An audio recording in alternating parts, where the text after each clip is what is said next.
Mas agora a gente vai. Muito bem. Então, o que a gente está fazendo aqui? Né? A gente está se juntando no sábado, está todo mundo cansado.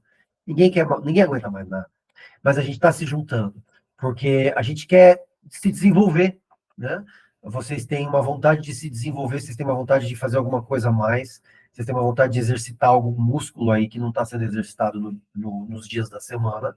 E eu fico muito, muito honrado, muito, muito, muito feliz de poder fazer parte desse processo com vocês. Eu não me considero professor no sentido de passar conteúdo, porque eu acho que quem produz o conteúdo aqui são vocês, mas eu me considero professor no sentido de estar dando as orientações, estar um pouquinho mais na frente aí na estrada dessas leituras que a gente está fazendo. Então eu já vou dando alguns toques, já vou, né, fazendo algumas intervenções. Eu fico muito feliz de estar aqui com vocês e eu queria começar hoje ouvindo ponto a ponto o que cada um leu essa semana. Essa semana, em termos de leitura, foi um pouquinho desorganizada, porque como da semana passada, eu ofereci vários textos para vocês, né? Para vocês verem o que vocês conseguiam ler. Então, cada um vai ter uma experiência um pouquinho diferente. Não tem problema nenhum. É parte do gosto da coisa, porque aí a gente vai se enriquecendo com as leituras dos outros, tá? Então, eu acho que eu vou começar pedindo para a Tainã falar um pouquinho da leitura dela, porque ela está mandando ver na leitura essa semana, a gente soube, né? A gente ficou sabendo. E aí a gente começa a discutir a partir dela. Depois eu vou pedir para vocês já irem se colocando na fila aí, tá? Não tem problema se ler um pouco, não tem problema se ler uma coisinha, não tem problema nem se não leu do assunto aqui, leu um outro assunto que queria comentar. Nós estamos todos se formando como psicólogos, então tudo vai virar elemento para esse motor girar, né? Esse motor de formação, tá bom? E aí no fim da aula a gente usa uns últimos minutinhos para organizar certinho os nossos próximos encontros e receber um feedback de vocês também, de como que a gente está indo, porque precisa ajustar melhor. Então, você começa para nós, para a gente dar um bom pontapé?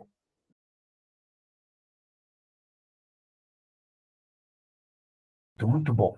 Alguém poderia, inclusive a Tainã, se quiser, mas mais alguém, poderia, por favor, me dizer por que diabos que o Vitor sugeriu esse texto? Quero dizer assim, que porra que isso tem a ver com ser psicólogo? Pelo amor de Deus, gente. Eu não me meti num curso de Hegel, eu me meti num curso de psicologia. O que eu estou fazendo aqui ouvindo de concreto? Alguém pode ajudar com isso? Não, eu tava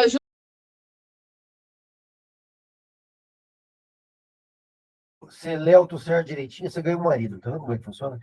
Não, então. É perfeito, Mari. Tem a ver com o sofrimento do outro, com certeza. Tem a ver com a nossa experiência ser simbólica e teológica, com certeza. Você tem toda a razão, é por aí mesmo. Alguém mais, e eu vou fazer a pergunta de novo para vocês poderem formular de novo uma outra resposta. Alguém mais consegue me dizer por que diabos que eu trouxe um texto sobre essa noção do abstrato para um curso de psicologia? Nai, fala.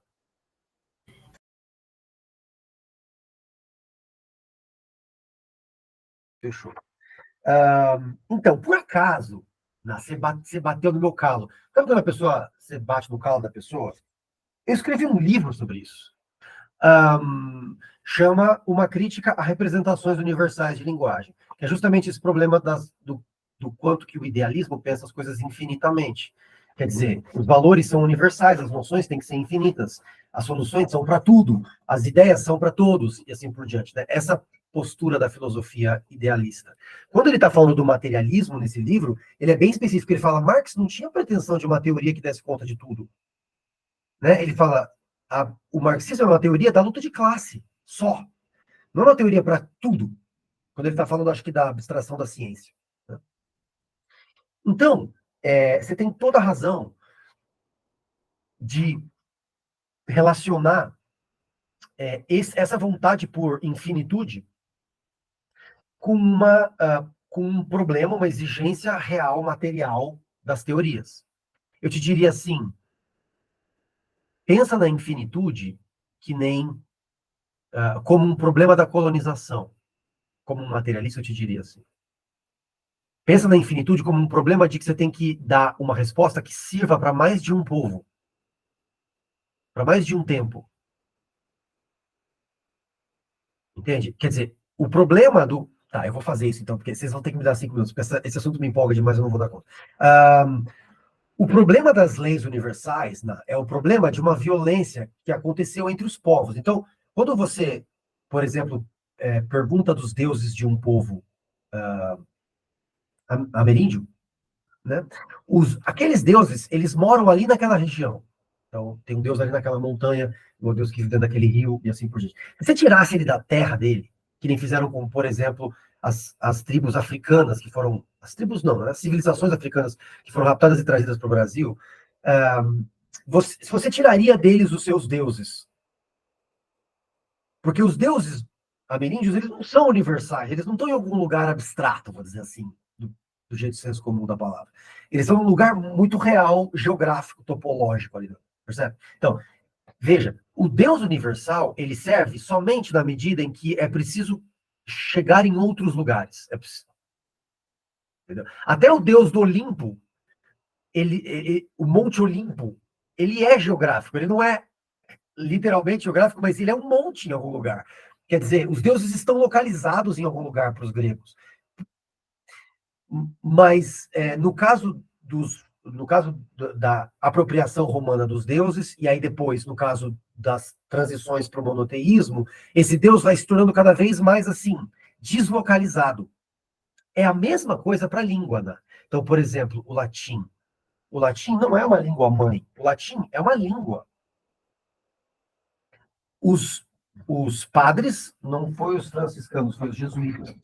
Os jesuítas transformaram o latim num modelo de língua, justamente para todas as outras línguas poderem serem inventadas. Percebe? Então, imagina assim, tem alguma coisa parecida com o francês que se fala ali na Gália, tem alguma coisa parecida com o italiano que se fala ali na península, tem alguma coisa parecida com o alemão que se fala um pouco mais para o norte, assim por diante, os saxônicos e tal. Tem coisas desse tipo, mas essas línguas, elas não são formatadas como língua. Elas não são declinadas ou não, sujeito, verbo, substantivo, elas não têm essas propriedades claras. Isso é inventado quando elas são colocadas de frente com o latim, como língua mãe das línguas vernáculas europeias. Então, você precisa matar uma língua para latim não é uma língua morta, ela foi assassinada. Você precisa matar uma língua para ela se transformar no modelo para as outras. Da mesma forma que Jesus Cristo precisou morrer para ser o exemplo para nós. Né? Quer dizer, a coisa precisa morrer para ter o valor de lei. É que nem com o pai da horda, né? Em Totem e Tabu, da psicanálise. O pai morto é muito mais forte que o pai vivo, ele fala. Tá bom, Tainan, come aí. A Mariana também tá comendo, ó, sem vergonha nenhuma aí, de boa. Não tem problema nenhum comer aqui entre a gente, tá, gente? Ah, então, a coisa morta é muito mais forte. E por quê? Porque a coisa morta tem esse tom universal. Né? Então, você tem toda a razão em associar essas coisas. Agora, isso é um assunto. O outro assunto é o seguinte: eu queria mostrar para vocês, com esse exemplo aqui que vocês deram agora, o quão complicado e gostoso e maravilhoso e milagroso que é ser professor.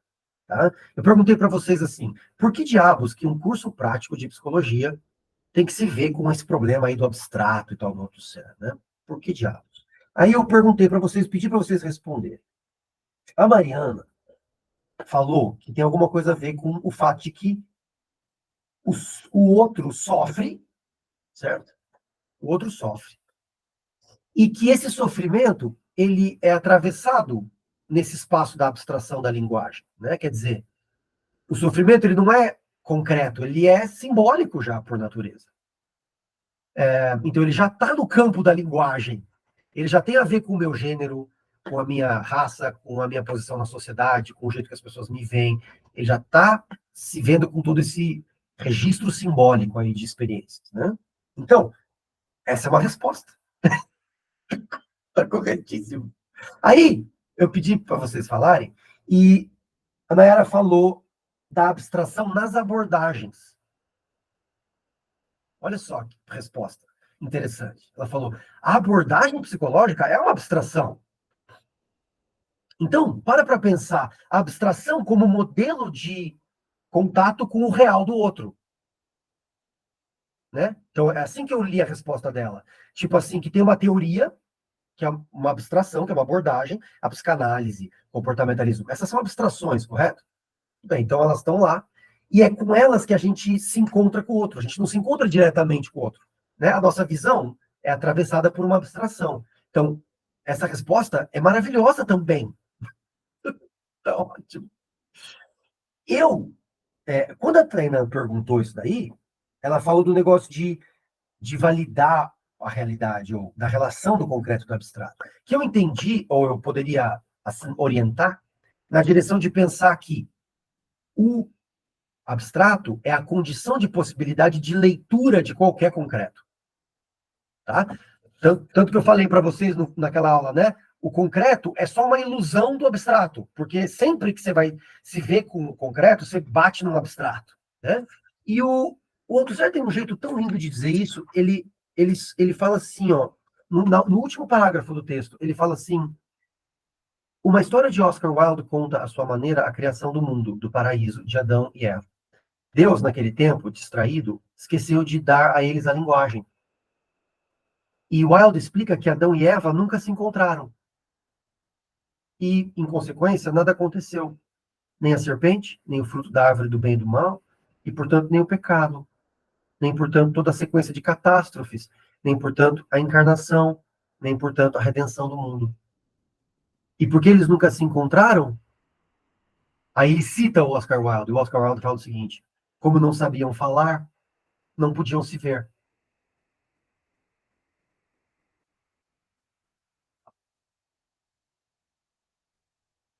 Tá? Então, quando a Tana falou desse negócio de ver, né, de validar, eu pensei, não é bem validar, é mais radical que isso. É como eles não podiam falar, eles não conseguiam se ver. Como é que é isso? É assim, ó, quer ver? Ah, quem que é negro? A gente já falou isso, né? Negro é quando um branco vê o cara, né? Quem que é mulher? Olha, quando um homem olha, né? E você vê isso nas crianças. Elas estão peladas, elas percebem que tem uma diferença. Anatômica mesmo. Você é um outro do que eu, né? Então, e tem muitas outras, né, que eu poderia citar aqui. Então, quer dizer, como não sabiam falar, não podiam se ver. É um outro jeito muito, muito legal de responder essa pergunta.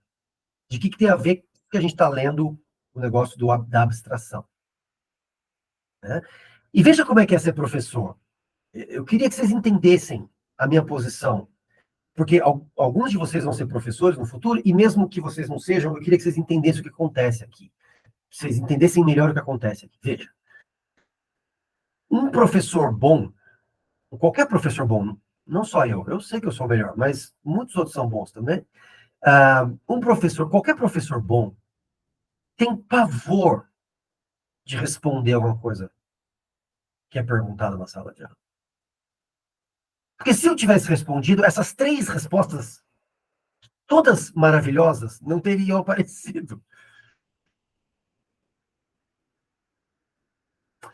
Então, a sua pergunta, Tainan, tem muitas respostas. E ser um acadêmico é conseguir responder por você mesmo a coisa. Por isso que eu peço para vocês falarem. Tá? Então, o William que fica quietinho, o Ramiro que fica quietinho, façam um esforço, sempre que vocês puderem também, para responder. Por quê? Porque você nunca sabe o que pode sair da sua boca até você tentar. Sabe assim? Eu, Tainan, responderia de uma outra forma a sua pergunta. Ou a pergunta que eu fiz para você.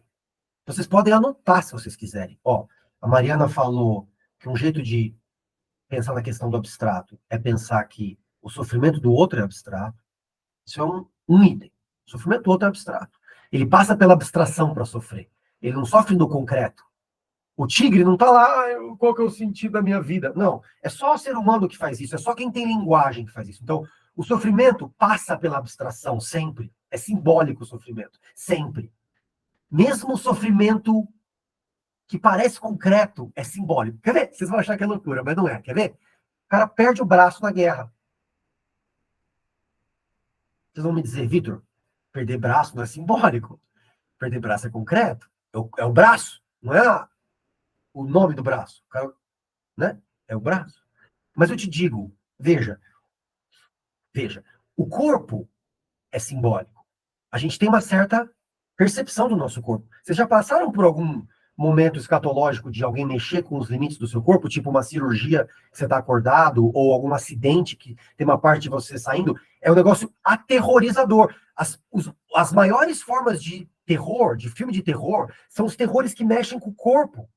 Sabe, que sai um pedaço, ou entra um pedaço, ou você está contaminado. Vocês assistiram Annihilation? A gente assistiu no curso passado? Sabe quando o corpo começa a ser modificado e você perde a sua identidade junto? Então o corpo não é só um pedaço que você perdeu. Ou você acha que o cachorro que tem uma perna só tá lá, quem sou eu? Não, ele tá tipo andando com 3 patas, entende? O sofrimento que a gente sente ao perder um pedaço do corpo não é do pedaço, é do sentido daquele pedaço. É do sentido do corpo. Então, a Mariana tem super razão. O sofrimento é simbólico, número 1. Número 2, a Nayara tem toda a razão. A abstração está nas abordagens. Então, a abstração, a abordagem é uma abstração. Para você ser um psicólogo, você precisa entender isso, que não é uma realidade, uma abordagem. É uma abstração. Ou seja, que é um jeito de ler o mundo. Então, quando ele fala, quando o Althusser fala como não sabiam falar, não podiam se ver, é disso que a gente está falando da psicologia. Quer dizer, um psicanalista vai ver certas coisas, um comportamentalista vai ver outras, completamente diferentes. Um psiquiatra vai ver outras, um fisioterapeuta vai ver outras. Então, essa é uma outra resposta. Perfeita essa resposta. Aí eu dei uma outra resposta, pegando a cola da Tainã, dizendo que era um jeito de interpretar o mundo também. Então, 3 possíveis respostas. Paloma.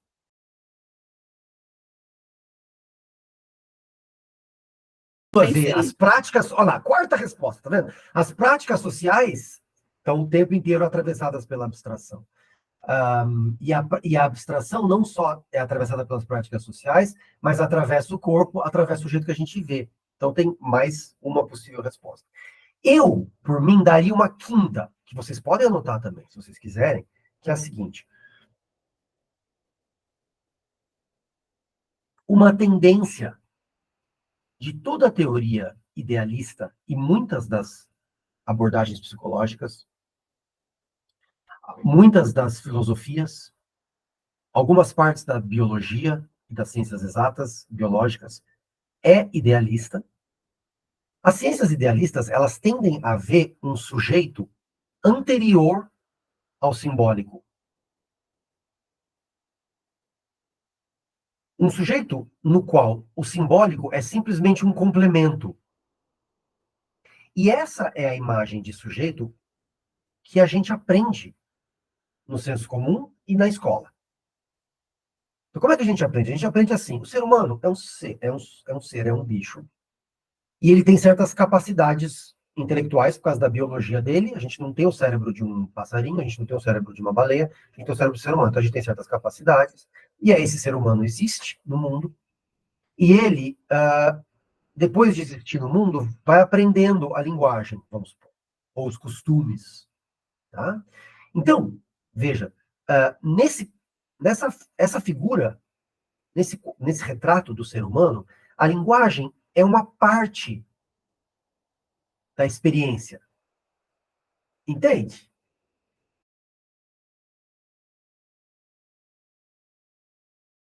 Exatamente. Como é que começa a Bíblia? Começa com alguma coisa do tipo assim: a primeira coisa era a palavra. Não tem um negócio assim? Em Gênesis, quer dizer, é o verbo. Isso, era o verbo. Isso.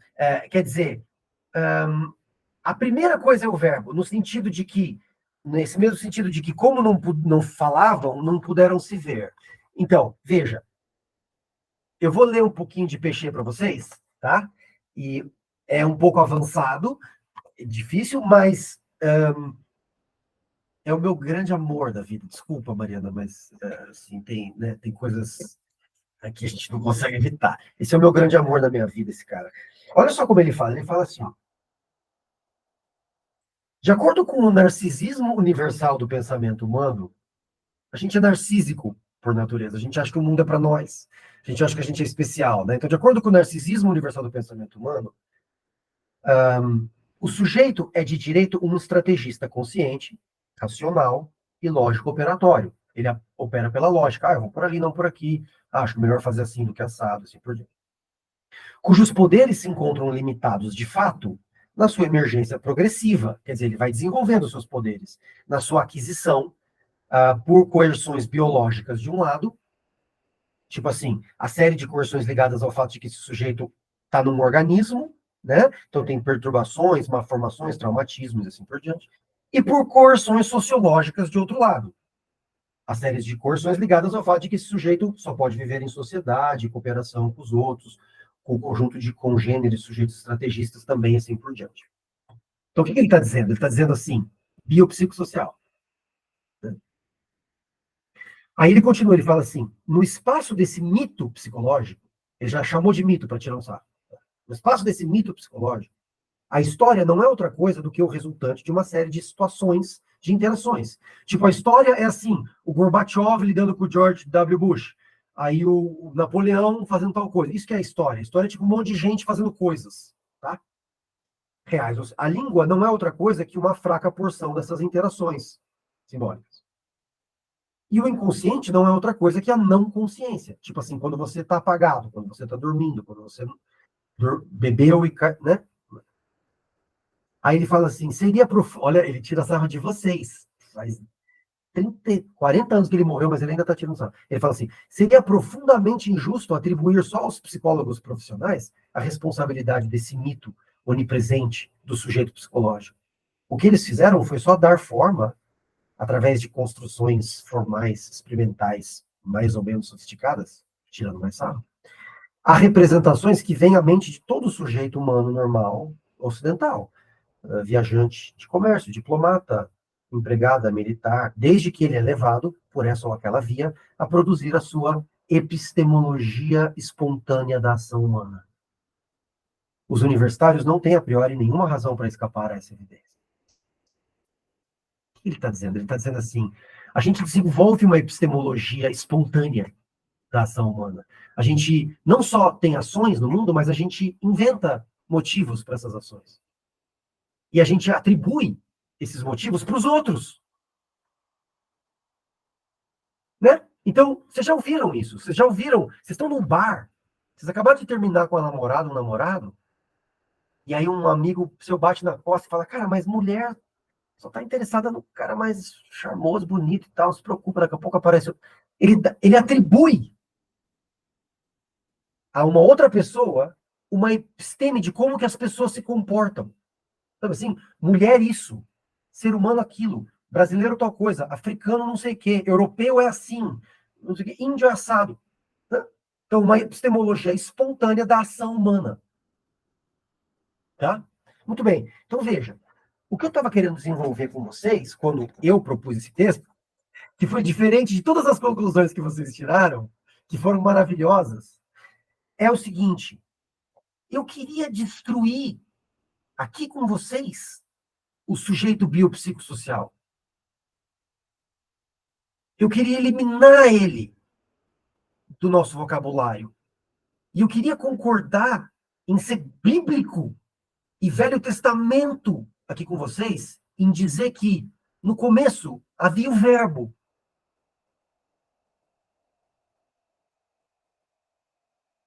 Não o bio, não o social, mas o verbo. Quer dizer que antes de biopsicossocial, tem o simbólico, tem o jeito que a gente organiza o nosso conhecimento, essa epistemologia espontânea da ação humana. Essa que era a minha preocupação quando eu trouxe esse texto. Não era uma preocupação teórica, era uma preocupação muito prática, que é assim, a gente já tem o nosso conhecimento espontâneo da ação humana, a gente já tem as nossas concepções do que é um ser humano. Todo ser humano tem. E essas concepções, elas são concepções que tendem ao concreto, quero dizer assim, elas queriam ser concretas. Então, quando a gente fala assim, tipo, mulher é assim, homem é tal coisa,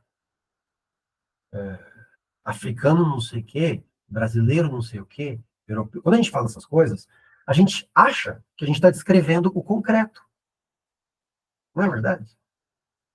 Parece para nós que a gente está descrevendo o concreto.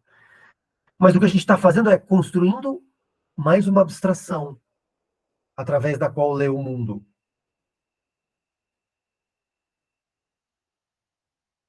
O que eu queria. Depois eu quero que você fale, tá, William? Porque você está com uma cara.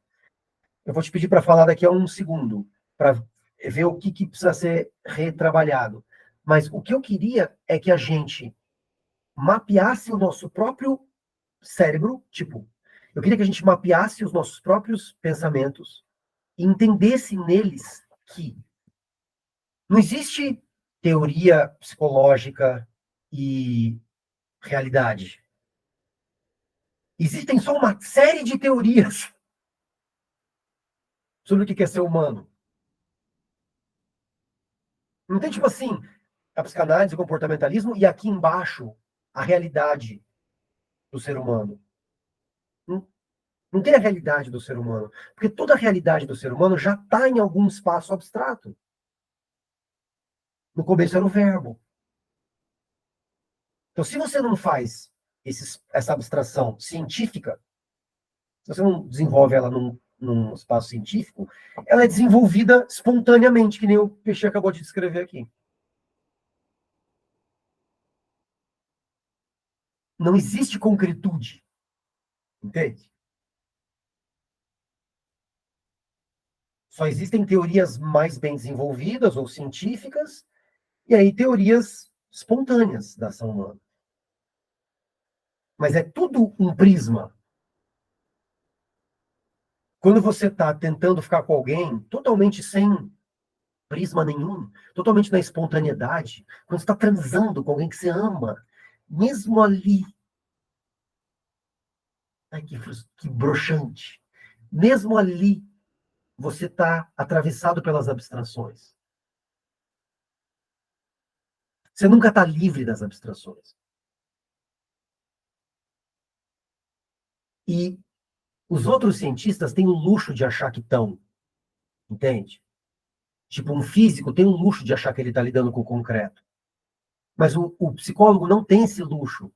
Ele não tem o luxo de dizer assim, eu estou lidando com seres humanos. Não, você está sempre na teoria. E é muito importante que o psicólogo saiba disso. Porque quando ele não sabe disso, gente, ele cai no mito da natureza humana. Que é, que é assim, uma versão empacotadinha, bonitinha do mito da natureza humana é o biopsicossocial. O biopsicossocial que vocês ouvem de tantos psicólogos aí, de tantos professores de psicologia, é só a versão mais embaladinha, bonitinha, do mito da natureza humana, do mito do Mowgli. O mito do sujeito natural. Produz uma ciência que está tentando investigar a natureza do ser humano. O ser humano não tem natureza, gente. Vocês já devem ter sacado isso. E não ter natureza, o ser humano não ter natureza, é a base da democracia. O ser humano não ter natureza é a base da nossa liberdade, da medida de liberdade que aqui nos cabe. Porque, veja, todo gato é gato. Todo tigre é tigre. Todo passarinho é passarinho. Mas quando nasce um bebê novo, tudo é possível de novo. Você não sabe quem esse vai ser. Entende? Então tem 5 respostas aí para uma mesma pergunta.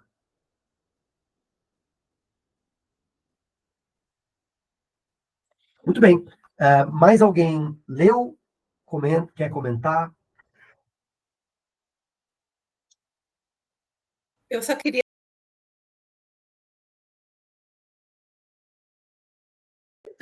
Então, você poderia falar isso, mas quando você fala um ser atravessado por abstrações, eu tenho a sensação que você está colocando a abstração nesse mesmo lugar secundário, né? O ser primeiro e aí as abstrações. E o que eu estou querendo falar é que o ser já é uma abstração. Né? A unidade identitária do ser já é uma abstração. Quando o cara fala eu, ele já está na abstração. Uhum. Quando o bebê fala eu, mamãe, né? Ele já está na abstração. Não quando ele fala mamá ainda. Quando ele fala mamá, ele ainda está na concretude. Bola. Né? Ele ainda tá na... O macaco faz isso. Vocês já viram? O macaco sabe, né? Banana. Ele faz o sinal da banana, né? Ele fala, eu quero banana e tal. Eu gosto de você. Ele fala coisas. Mas quando o bebê fala eu quero, ou minha mãe, ele já está na abstração. Uhum. Então, esse ser que você está falando, que é atravessado por abstrações, esse ser não está lá antes da abstração. É a abstração que produz o ser. E essa ideia de biopsicossocial, ela é mais uma dessas abstrações que produzem o ser. Eu estou querendo, parece filosófico, mas na verdade é muito simples. Eu estou querendo que a gente saia do hábito de imaginar a natureza humana. E eu estou querendo que a gente saia do hábito de presumir a natureza humana. Para que a gente esteja vacinado contra toda e qualquer teoria da natureza humana. Que é a mesma coisa, Paloma, de estar vacinado contra o fascismo. Porque o fascismo é a teoria política que se justifica pela abstração da natureza humana. Essa raça, e assim por diante, essa classe, né, todas as organizações possíveis da natureza humana. O fascismo, o terror de dizer que um ser humano, né, vale mais do que o outro, politicamente. O fascismo, ele não é só uma teoria de guerra, ele não é só um problema do século XX com os grandes governos fascistas, né, na Alemanha, na Itália, enfim, na Argentina, enfim, no Brasil também teve, é bom lembrar. Ele não é só um problema do século XX, ele é um micro problema, ele é um problema que aparece nas micropráticas. Entende? Ele não é só dos presidentes, ele é também do jeito que a gente fala um com o outro. Vocês viram isso quando o Bolsonaro foi eleito? O jeito de falar mudou. O jeito de falar dentro da sua casa com a sua família mudou. Né? Começou a ficar claro quem eram as famílias de bem, quem não eram as famílias de bem. Né? Quer dizer, o fascismo é desenvolvido nas micropráticas. E ele é desenvolvido na psicologia. A psicologia é cheia de fascismos. O que é ou não é fascismo? Eu vou deixar vocês decidirem por vocês mesmos. Porque vocês têm que construir isso. Mas tem muitas teorias que eu vejo e falo assim, isso aqui não está dando espaço para o verbo.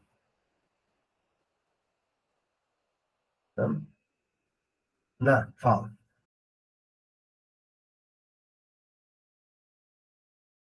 Entendi. Claro, você está certíssima. O Foucault, ele fala muito sobre essa ideia de biopolítica, né? E biopolítica tem a ver com, tipo, a capilarização dos instrumentos do poder. Então, imagina, por exemplo, que na Idade Média tinha uma regra, né? Uma lei, alguma coisa acontecia. Só que uma determinação da igreja, por exemplo. Só que essa determinação, ela bate no fato de que os controles sociais são vagos. Então, cada região faz alguma coisa diferente com aquilo. Entende? Prima nocta, vai. Vocês já ouviram falar, porque vocês já assistiram Coração Valente? Não, vocês são muito jovens para Coração Valente. Prima nocta, aquele negócio de né, o nobre da região dormia com a moça no primeiro dia do casamento, né? Muito bem, então, parece uma regra aí, prima nocta.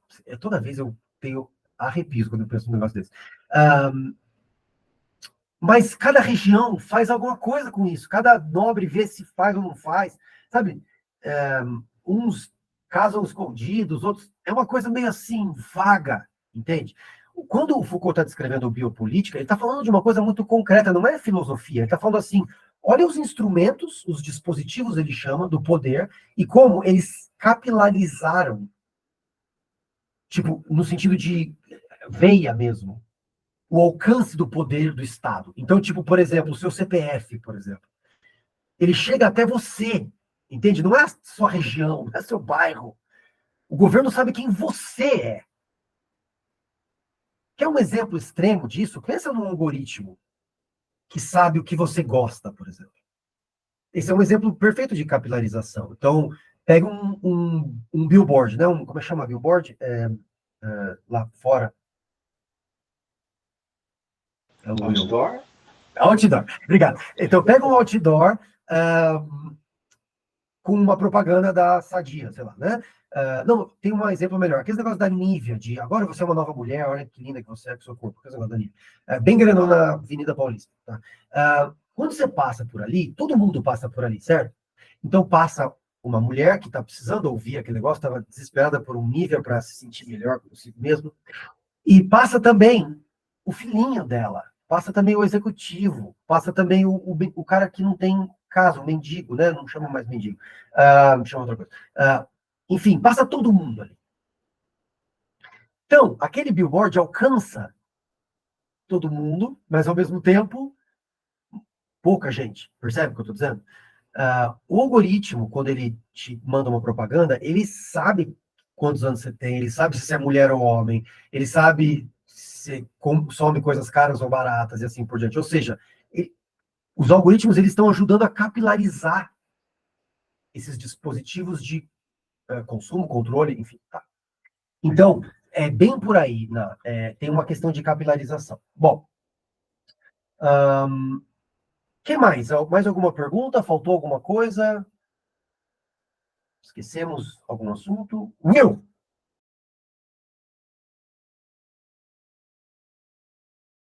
O Will é muito sinestésico também, gente, também tem isso. Ele fala em termos de sensações, ele sempre fez isso, desde que eu conheci ele. Então, não tem problema nenhum falar em termos de sensações, é válido também, vale. Eu acho que a gente está tentando responder uma pergunta aqui desde o começo, que é, por que a gente está falando do abstrato? Né? E eu estou tentando falar do abstrato com vocês, eu acho que eu resumiria de um jeito muito simples, que é assim, o abstrato existe, não é escolha de ninguém aqui nessa sala se o abstrato existe. O abstrato existe. A gente trabalha a partir das abstrações. E fingir que ele não existe, através dos mitos da natureza humana, é muito perigoso para um psicólogo. É assim que eu resumiria. Não é perigoso para um engenheiro, mas para um psicólogo é. Se um engenheiro fala assim, porque mulher não presta porque não sei o quê. Se um engenheiro fala isso, não tem problema nenhum. Ele vai construir a casa do mesmo jeito que ele ia construir, entendeu? Não faz diferença nenhuma. Agora, se o psicólogo fala, porque seres humanos, ou, mas a diferença entre homens e mulheres, mas se aí é perigo, é questão de saúde pública, vocês vão ter um CRP, entende? Então não é brincadeira de criança, seria que nem se eu fosse um professor de medicina, e eu ouvisse alunos de medicina falando assim, mas célula vermelha, célula branca do sangue, qual que é a diferença? É tudo sangue. Eu falei, não, pera, você vai tratar a gente, entende? Você precisa saber. Então, não fiquem chateados que eu estou tentando quebrar algumas paredes aí, né? Mas é porque o psicólogo ele não tem o luxo de ficar no prédio da natureza humana, entendeu? Ele é obrigado, ele é forçado pela ética da psicologia a falar em outros termos. E quando alguém fala sobre a natureza humana, quando alguém fala sobre como que os seres humanos são, o trabalho do psicólogo é entender a violência dessa abstração. E aí eu complementaria dizendo, só para terminar assim, porque vocês sabem, gente, que toda abstração é uma forma de violência para alguém, né? Se eu falar, por exemplo, assim, eu falar, por exemplo, assim, quer ver? Ah, se eu tentar ser o mais, se eu tentar ser o mais, assim, positivo, sei lá, no nível da abstração e falar assim, ah, mas as mulheres são, tivesse só numa sala só com mulheres, aqui o Ramiro e o William não estão, assim, ah, mas as mulheres são muito mais maduras, só.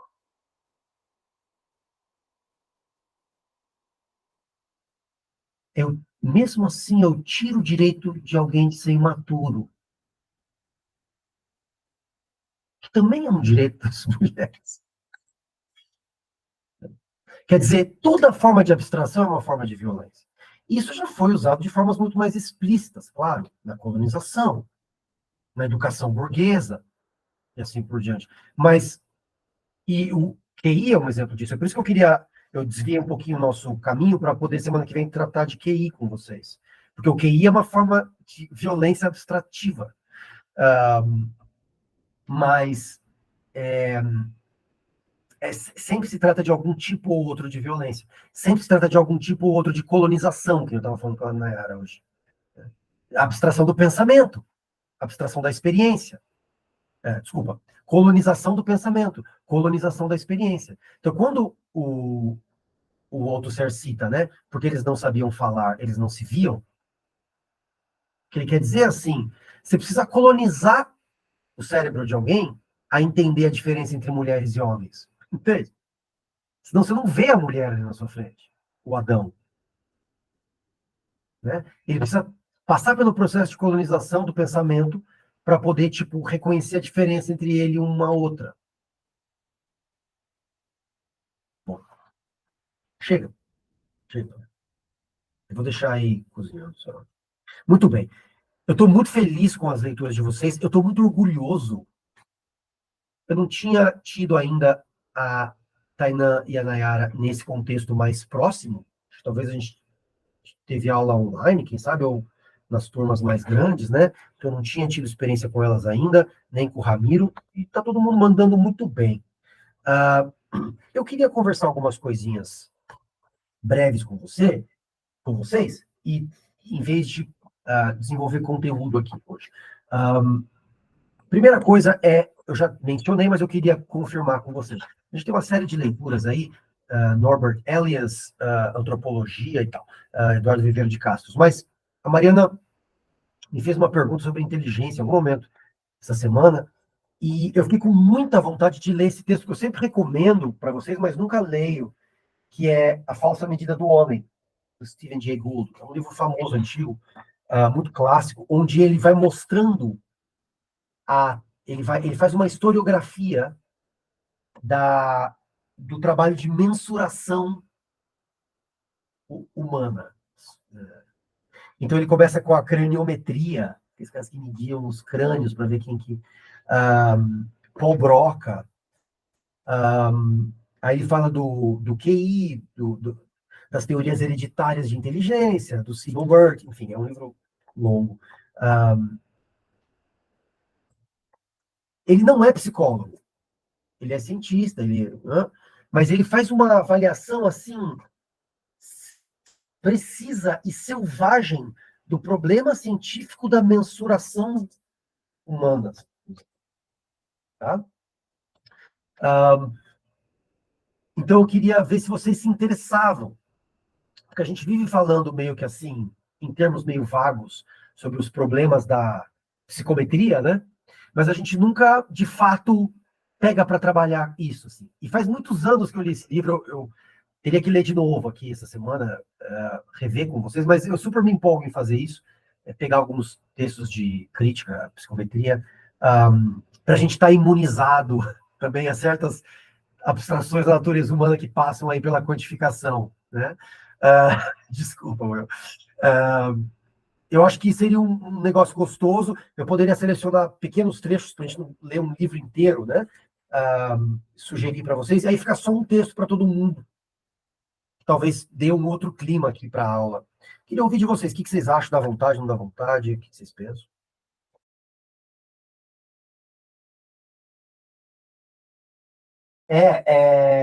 Não é nem só isso, porque também existem instrumentos de leitura, instrumentos de inteligência multidimensional, chama. Então, todos os 7 tipos de inteligência. Aí os caras começam, né? Aí o psicólogo tem que fazer. Ah, não, são 14. Ah, não, são 10, não precisa de 14. Tem, né, não perde tempo. Mas isso, realmente, você tem razão, né? Isso funciona se você for ingênuo. Né? Quer dizer assim, se você pegar... O que eu quero dizer com ingênuo? O que é uma pessoa ingênua, para mim? É uma pessoa que ouve alguma coisa e fala, ok, eu sou ingênuo. Então, tipo assim, existem 7 tipos de inteligência. Inteligência física, inteligência intrapessoal, inteligência interpessoal, inteligência emocional, inteligência não sei o que e tal. Aí você fala, ok, para o aluno de psicologia, ele fala assim, ok. Aí você fala assim, ó, mede assim, assim, assim. Ele fala, ok. Entende? Quer dizer, claro, quando você é ingênuo, funciona super bem. Mas eu tenho dó dessa pessoa. Ela não está armada para a vida. A pessoa ingênua, entende? Quero dizer assim, qualquer um pode falar qualquer coisa para essa pessoa, ela acredita. Porque uma coisa vai construindo em cima da outra. Então, se a gente conseguir desconstruir agora, enquanto ainda é cedo, depois fica muito mais fácil desconstruir o resto. Entende? Muito bem. Ramiro, Mari, o que vocês comentam?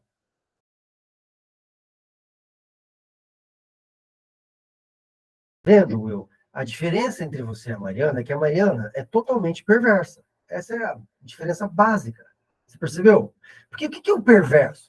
Perverso é aquele sujeito que, vamos dizer assim, deixa eu falar, ele sabe a regra, mas ele não liga.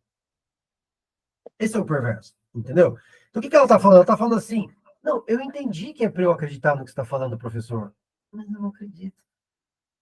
Você quer que eu responda isso aqui? Ok, eu respondo. Tô. Você quer que eu responda na prova, que a avaliação psicológica é outra coisa? Ok, eu respondo. Tô. É isso que você queria? Ok. Não acreditar.